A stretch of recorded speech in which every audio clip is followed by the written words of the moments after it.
I thought I knew my daughter. But when she asked me to hand over my paycheck, I never imagined what she'd really be doing with it. Chelsea's social media empire was built on trust. But behind the filters and smiles, something wasn't adding up. What I uncovered was a betrayal that would shake our family to its core. And when I finally exposed the truth, I became the villain in a story I didn't want to tell. Can the truth survive in a world that worships lies? Tell me where you're watching from, hit subscribe, and give this video a thumbs up. Sit back and let's expose the truth. I've lived a quiet life in Charleston, South Carolina, ever since Alyson passed. The house is too big for just me, the room's too still without her laughter. Every corner holds a memory, and I've learned to live with the silence. Sometimes the quiet feels like the only thing I have left. Chelsea, my daughter, was always the bright one, full of ideas and dreams. After Alyson died, she pulled away. I don't blame her. I wasn't the father I should have been. Too caught up in work, too wrapped up in the numbers and spreadsheets. I thought I was doing the right thing by providing, but I never realized how much my daughter needed me to be there emotionally. She left for college, then moved to the city, and from there, she built a world of her own, a world that felt very far from me. But recently, I've noticed her presence more. On Instagram, TikTok, wherever the cameras were, Chelsea was there. She called herself Chelsea the Finance Queen, an influencer teaching her followers about financial independence and how to live a life of luxury. I watched as she posted pictures of herself in new cars, sipping expensive lattes, giving advice on how to make money in your sleep. I'd be lying if I said I wasn't proud of her. She was ambitious, confident, and had a following of 500,000. I didn't understand the world of influencers, but I saw how many people admired her. People listened to her, believed in her. It reminded me of the time when she used to listen to my advice on stocks, on budgeting. There was a time when she valued what I said, even if she didn't show it. But deep down, I knew something wasn't right. Her posts were polished, perfect, and everything looked too easy. Too good to be true. One afternoon, as I sat in my study, staring at the same financial reports I'd seen 1,000 times, my phone buzzed on the desk. It was Chelsea. "Dad! I have an amazing idea," she said, her voice upbeat, just like the old days when she had a plan and wanted me to be part of it. "What's that?" I asked, setting the papers down. "I'm starting this new content series. I want to show my followers how to invest, real strategies from real families.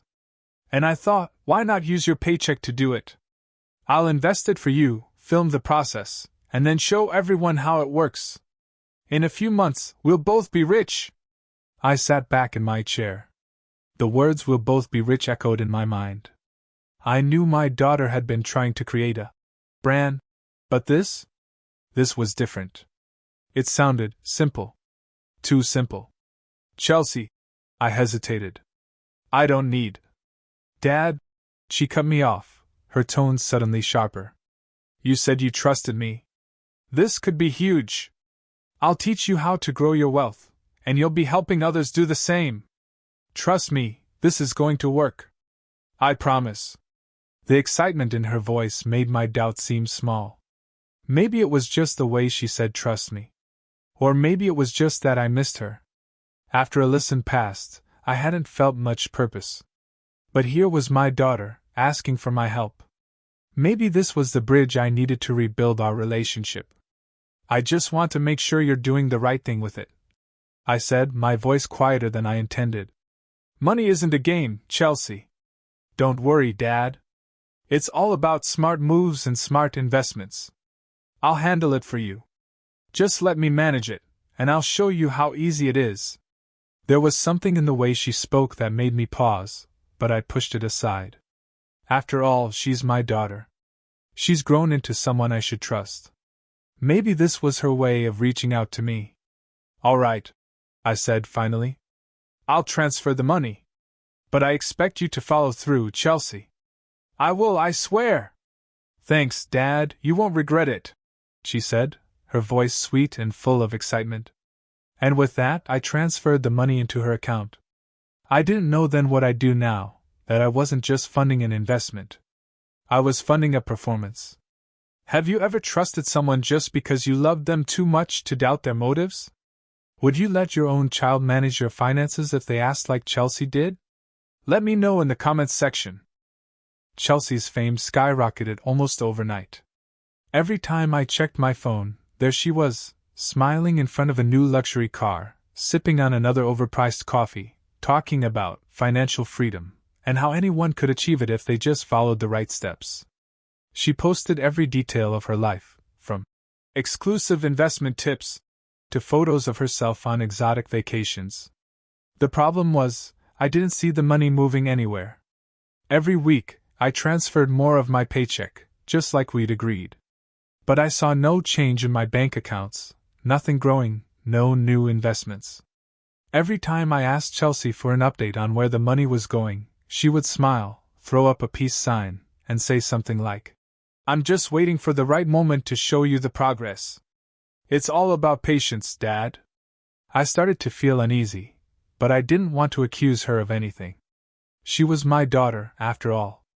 But the signs were beginning to stack up, each one more troubling than the last. One afternoon, I was watching one of Chelsea's new videos. She was in a beautifully furnished apartment, bright, chic, and perfectly staged, just like all the influencers. She was talking about how she was helping me retire early by investing smart. She even held up a chart with bright green lines showing how my investments were doing. The lines, of course, were all going up. But as I watched, something caught my eye.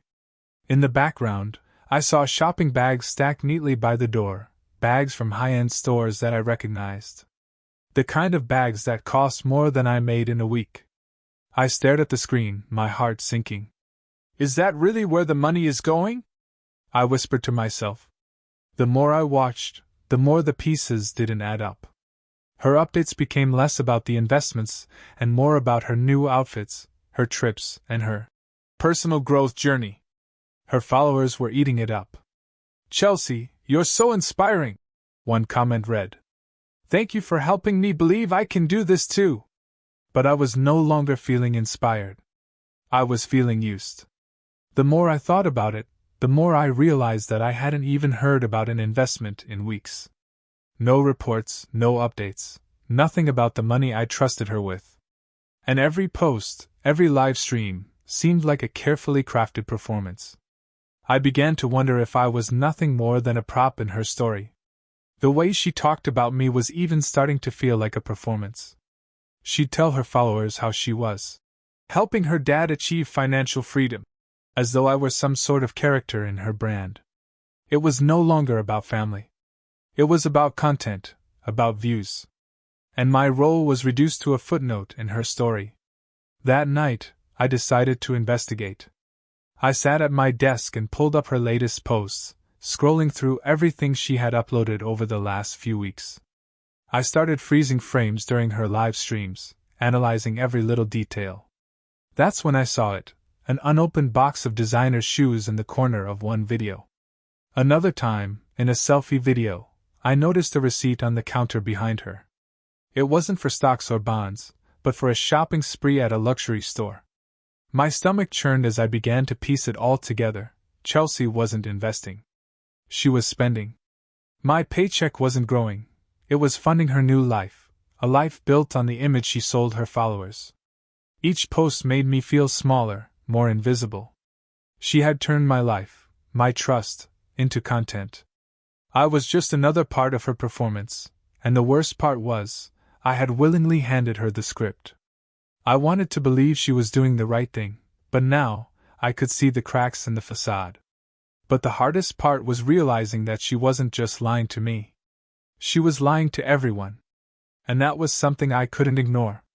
Still, I didn't confront her right away. Not yet. The truth was, I was afraid of what might happen if I did. How would she react? Would she accuse me of trying to ruin her career? Would she twist it and make me the villain? I needed proof. I needed to expose the lies in a way she couldn't manipulate. I knew the perfect moment was coming. Chelsea had announced a massive live stream event, one that would showcase her financial success and highlight how trusting her father had been the key to his early retirement. It was her biggest event yet, sponsors lined up, donations pouring in. As I sat back, watching her pre-event excitement from across the room, one thought echoed in my mind: I'll use her own stage against her. Do you think I should have confronted Chelsea right away, or gather proof first? Let me know your thoughts below. The more I watched Chelsea's posts, the clearer it became that something wasn't right. The inconsistencies in her videos, the flashy lifestyle, the lack of real results from my investments, it all pointed to one thing: she was selling a lie. But I couldn't prove it yet. I needed evidence. I began to study her more closely, every video, every post, every live stream. I knew something was off, but I didn't know exactly what. Was she faking her investments? Was it all just a facade built on carefully curated images and words? Late one night, I sat in front of my laptop, pausing and replaying videos, studying her background, the subtle cues she thought no one would notice. I saw the same designer shopping bags in the background, always placed perfectly. I saw a new car in the driveway, a different one each time. But still, there was no mention of actual returns or investments. She would smile, give vague updates, and always steer the conversation toward her followers, her brand, her next big move. It made me sick. That's when I decided to reach out to Marie Collins. Marie had been an investigative producer at the local news station for years. We'd worked together on a few stories back in the day, and she had a knack for uncovering the truth, no matter how well hidden. I hesitated at first. This was my daughter I was talking about, after all. But I was desperate. I needed answers, and I didn't know where else to turn. "Marie, I need your help," I said when she picked up the phone. Her voice was calm but wary. "What's going on, John?" "I think my daughter is lying to the world, and to me," I replied, the words feeling heavy as I spoke them. "She's using my money to fund her social media empire, claiming it's all part of a financial freedom plan. But there's no investment, no reports, nothing but expensive cars, trips, and clothes." Marie was quiet for a moment, and I could hear the gears turning in her head. "You're sure she's not just bad at managing money?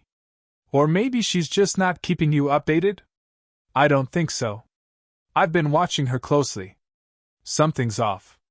It's not just the money, it's the image she's built. She's selling a lie, and people are buying it. I need you to help me expose it." Marie's hesitation was palpable. "I'm not sure about this, John. I know how you're feeling right now, but you're asking me to get involved in something personal. It could get messy. There are privacy laws, and this could backfire." I didn't let her finish. "Marie, I'm not trying to ruin her. I just want the truth to be seen. I want people to know that this isn't real, that it's all smoke and mirrors. She's using me, she's using everyone. I just need to show people what's really happening." She sighed. "All right, John. I'll help you. But we need proof, real proof. Let me dig into her social media and see what we can find. It's not going to be easy, but I'll do what I can." The next few days were a blur of late-night conversations with Marie, digging through Chelsea's online presence. We looked at follower counts, engagement rates, and comments. The deeper we dug, the more I started to see the truth. Her followers weren't real. A huge portion of her engagement, likes, comments, shares, was coming from fake accounts. Online farms, designed to inflate her credibility and give her an illusion of success. She'd been buying followers, and with them, the fake validation she needed to keep her brand alive. The posts that were meant to inspire trust were nothing more than a house of cards built on lies. I sat in silence, staring at the screen. There it was. The truth I'd suspected but never fully allowed myself to believe. Chelsea wasn't just taking advantage of me, she was deceiving the entire world. But the worst part wasn't the money she'd spent or the followers she'd bought. It was that she had turned our relationship into content. Everything she did, everything she said, was just part of a bigger story she was telling to the world. And I was a character in it, one she was willing to exploit for her own gain. I replayed an old family video from when Chelsea was a little girl. We were sitting on the couch, laughing as she tried to balance my checkbook. I smiled at the memory, remembering how proud I was of her. She'd always been so sharp, so curious. Somewhere along the way, that little girl got lost. And now, she was a brand. "Look at how far you've come, Chelsea," I whispered to the screen, my voice heavy with regret. Marie called me that evening. "John, I've found something. Chelsea's hosting a huge live stream event next week. It's going to be her biggest yet, with sponsors lined up and thousands of viewers. She's going to put her success on full display." It was the perfect moment. The perfect chance to confront her, live, in front of her audience. But it wasn't just about exposing the truth, it was about taking control of the narrative. This was my moment to show her, and everyone else, who she really was. Would you risk your relationship with your child to expose their lies publicly, or would you stay silent and hope they change? Let me know in the comments, because as I prepared for the live stream, I knew I was walking a fine line. But I had no choice now. The truth needed to be exposed, and I was going to make sure Chelsea couldn't hide behind her screen anymore. The day of the live stream arrived, and Chelsea was buzzing with excitement. Her biggest event yet, her chance to show the world how she'd turned my financial life around, was about to begin. Sponsors had lined up, the donations were pouring in, and the viewers were waiting eagerly for her next big reveal. I could hear the sound of her talking to her assistant in the other room as I waited quietly, sitting in a chair near the back of her lavish apartment. The place looked perfect, just like every other one of her videos. The white walls, the sleek furniture, the bright lighting, it was all set up to sell a story. A story that wasn't real. I looked around, taking in the carefully curated backdrop. I wasn't supposed to be here today. But I had to be. I hadn't said anything to Chelsea yet. I didn't want to give her the chance to twist the situation before it even started. As I sat there in silence, I could hear the faint hum of her live stream setup starting, her fans already flocking into the chat. I knew it was going to be huge. But I wasn't here for the spectacle. I was here for the truth. Finally, Chelsea entered the frame, beaming at the camera. The live stream had officially started, and her followers greeted her with waves of comments and hearts. She was in full influencer mode, smiling, charismatic, confident. "Hey everyone! I'm so excited to be here today," she said, her voice filled with practiced enthusiasm. "Today, I'm going to show you how I've been helping my dad build his financial future. He used to think he could manage his own retirement, but with my strategies, we've tripled his fund in just a few months. This is real financial freedom, guys." Her followers erupted in the chat. "You're a queen! I want to be like you! Chelsea, you're changing lives!"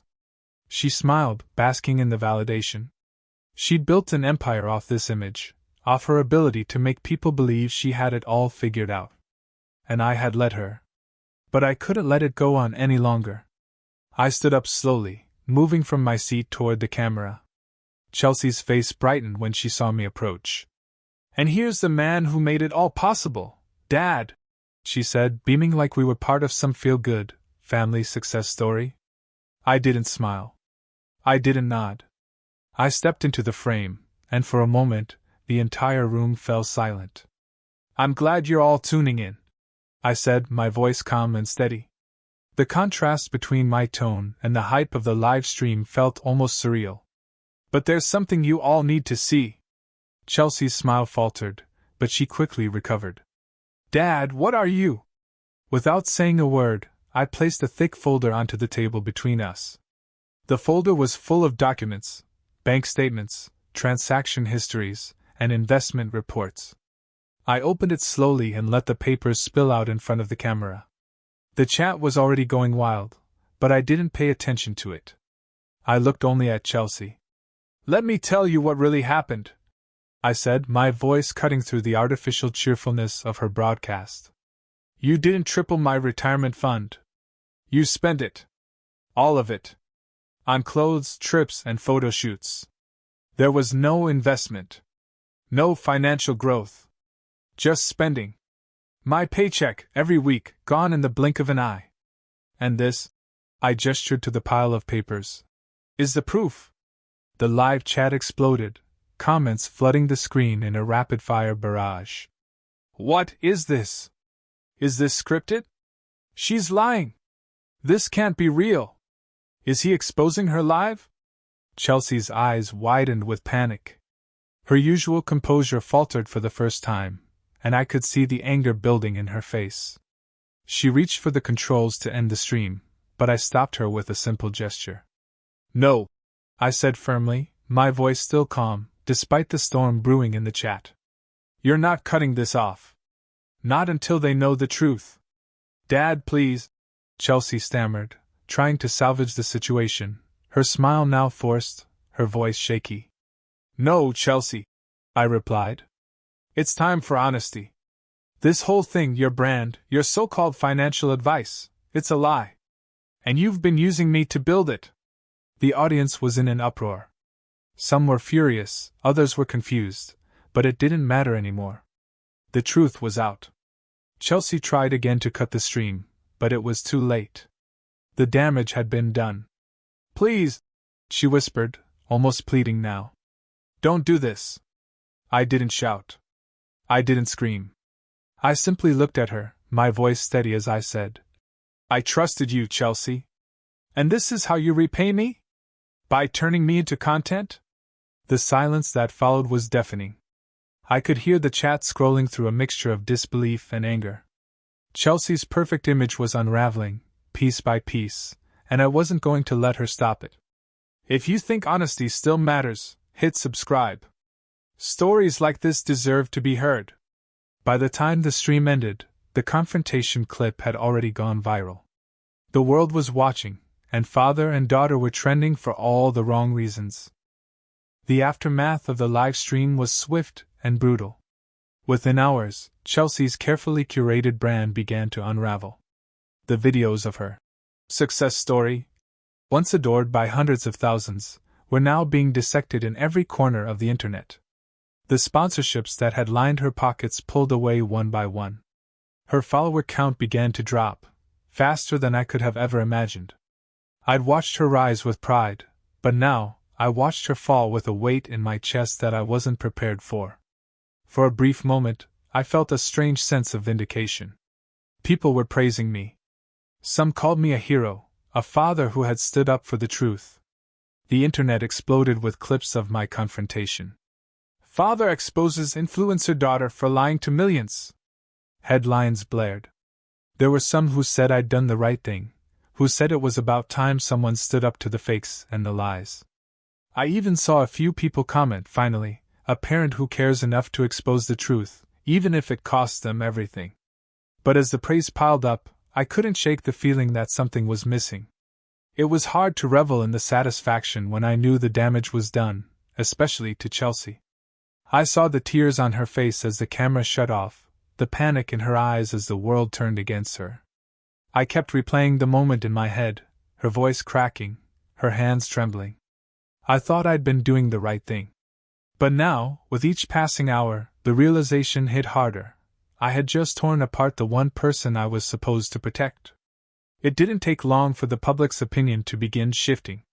Within a day, Chelsea posted a new video, a tearful apology. She sat on a couch, framed by soft lighting, her face streaked with mascara, clearly playing into every emotional trigger.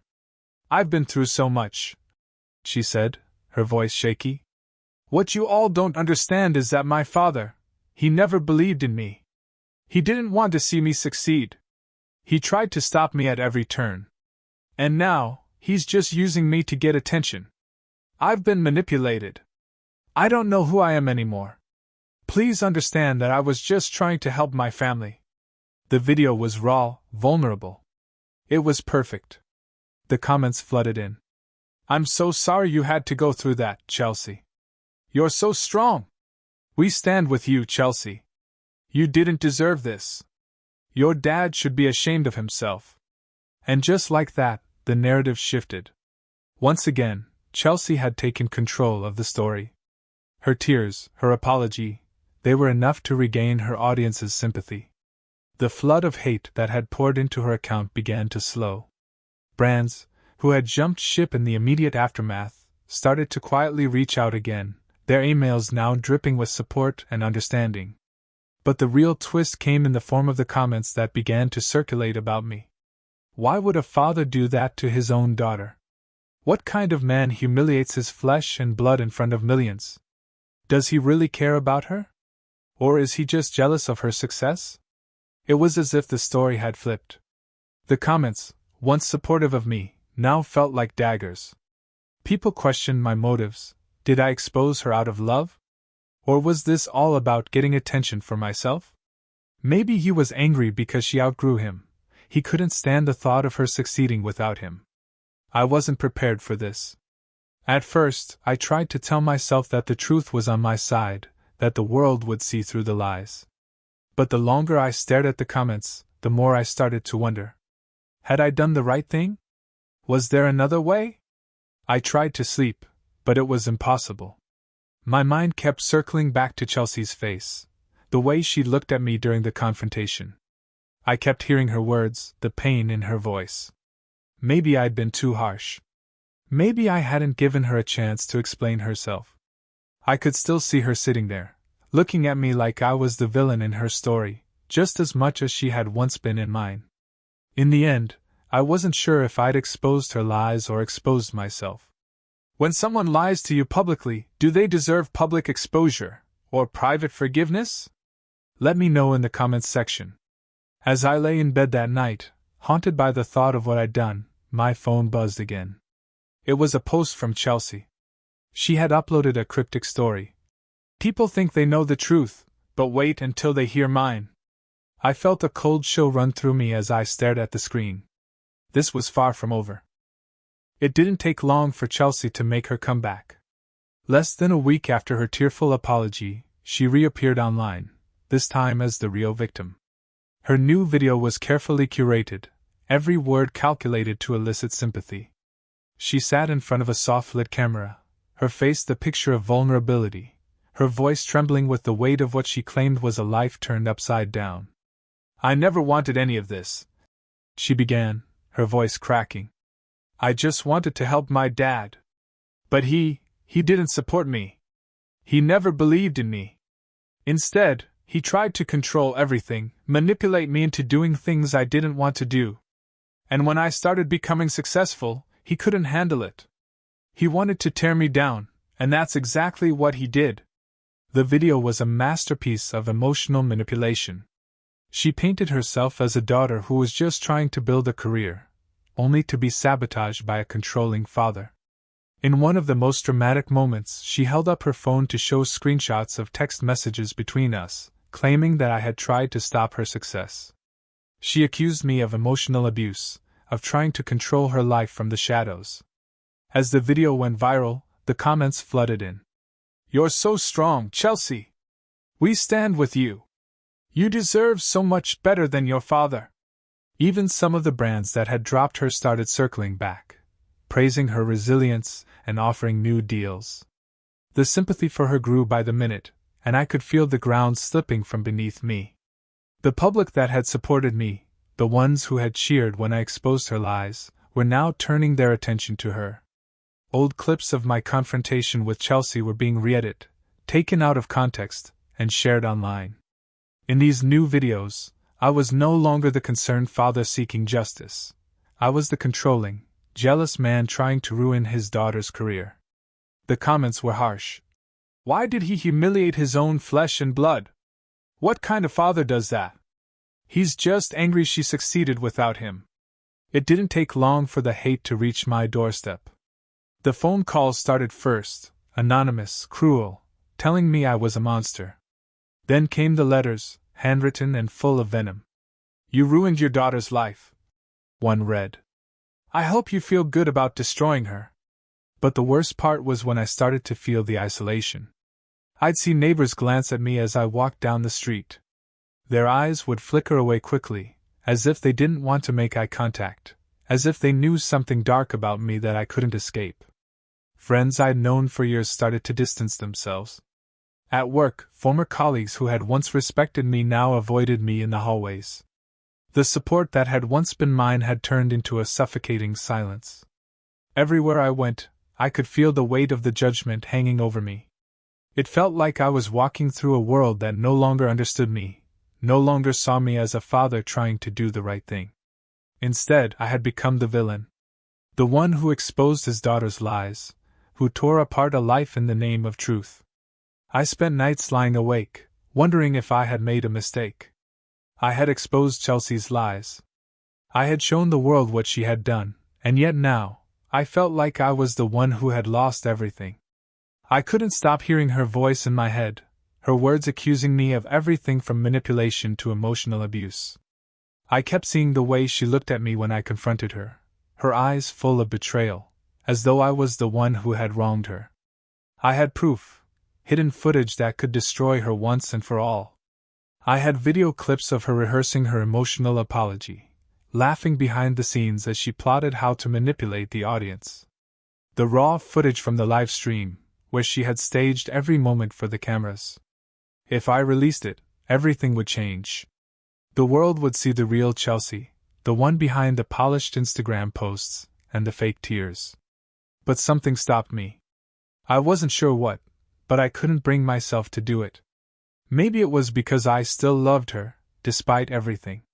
Maybe it was because, deep down, I wasn't sure that exposing her again would solve anything. Would it really give me the satisfaction I was hoping for? Or would it just make me as bad as her, fighting fire with fire? One night, as I sat at my kitchen table, staring at the screen, my phone buzzed. I glanced down at the message. It was a notification from an unknown number. A package had been left at my door. I opened the door to find a small envelope, no return address. Inside was a flash drive, labeled in bold, simple text. "You should watch this." I froze. My mind raced. Who sent this? What was on it? I felt a chill crawl down my spine as I stared at the drive in my hand. Was this the evidence I'd been waiting for, or was it something else, something that would drag me deeper into this nightmare? If you had proof that could destroy someone you love, would you release it or protect them? The weight of the decision pressed down on me as I plugged the flash drive into my computer. My fingers hovered over the mouse, heart pounding in my chest. Whatever was on that drive, it would change everything. The flash drive sat on my desk, taunting me. I hadn't touched it for days, letting it sit there like a ticking time bomb. It was the last piece of the puzzle, the final chance to expose everything Chelsea had built on lies. When I finally decided to watch it, my hands shook slightly as I plugged the drive into my laptop. The file opened to show raw, unedited footage from the live stream, the moments before the cameras rolled. Chelsea was laughing off camera, talking with her assistant about how she'd planned the entire apology speech. "They'll eat this up," she said, her voice dripping with sarcasm. "Crying cells. It'll make me the victim. They'll never question me again."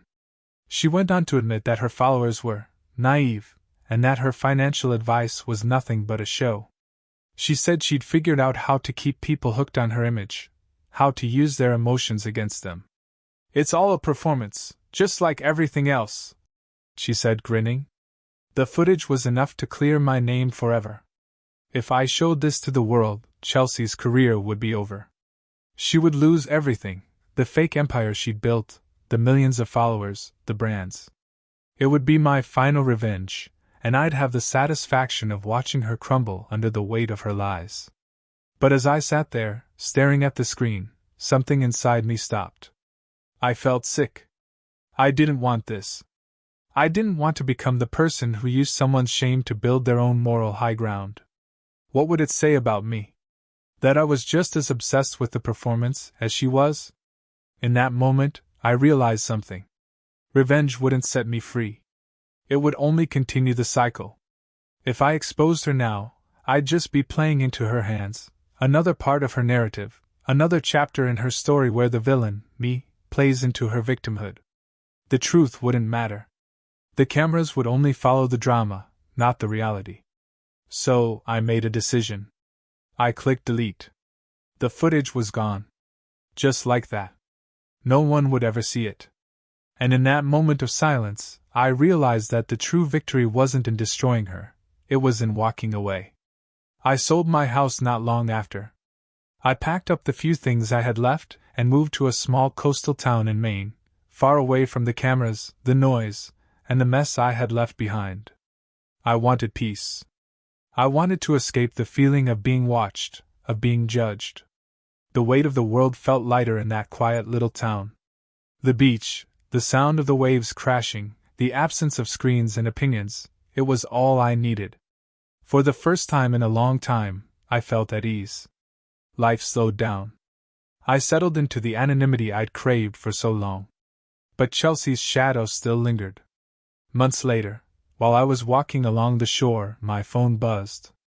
I had avoided the news, avoided social media, but I couldn't help myself.